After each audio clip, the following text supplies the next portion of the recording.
This video is going to show you in KVI how to properly manage the allocation of a board off the production line to a customer who has already paid through the front end for a board.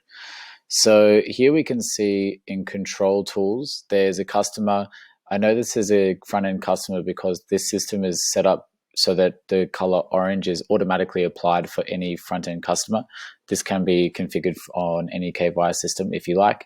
And what we can see here is that the board has been invoiced. This box around the ID number indicates that the invoice has already been generated for this customer. We can see here that the transaction has been captured. So what might happen is that now you can see this guy's ordered a Wayfarer 510 and it's going to take a certain amount of time, but you can come down here and see already for the stock account, you have a board which is exactly the same and it's currently in production. So what you might want to do here is go ahead and allocate this board to the customer. So there's a few things to do. The first thing you can do here is go and just assign the customer. So here, if you go assign to customer, I should have checked this. This actually is a different customer, but one I know is set up properly is Board Cave, so we can just set this one, do this as a test. So just assuming Board Cave was the original customer we want to assign to. Now that has gone through here, we can see that this new board has been assigned.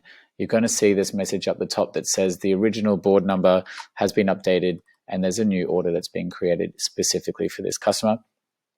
So that's good, but now we actually have two boards in the system and they would both be here for the same customer. So what we need to do is make sure that everything is right in accounting. Now to do that, the best recommended way is to go to the order notes, add a note, select item note, and then select accounting. And here you can say anything you want that's going to help your accountant, so your bookkeeper. Now in this case, you could say exchange and say exchanged for board ID, and you could put the original order or board number. In this case, that's the board number there. And now that we've added that note, when this board is eventually dispatched, that will generate the invoice for this particular board. And on that invoice, it's going to say this here in the accounting system. That will help the bookkeeper to trace back what's happened with this original order. And now you can go ahead and that can be managed as its own order for that customer. Last thing to do here is to clean up this original order so it doesn't still get made for that customer. Now you have two options here. We always recommend, just to put an order note, you can say the same thing, but you can obviously just put the other board's number. So if you want, you can put this as a item note. The invoice has already been sent, so it doesn't add a lot of value to have an accounting note since the invoice is already in the accounting system.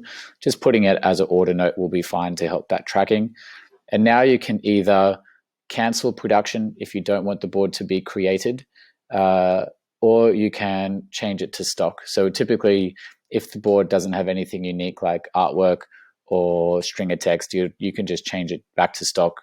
That will go into the stock account. If you do cancel production, the invoice is still in the accounting system, and your bookkeeper will just need to make sure that there's not a duplicate invoice. So what they would do here is probably just keep the original invoice that was already generated against the transaction for this order. And when this board is dispatched, they'll see this note here and they could then delete that duplicate invoice for this particular board. The customer's payment is done here. There's no changes to the payment. If anything changes with the value of the board, that will also need to be manually managed in the accounting system. And that's it.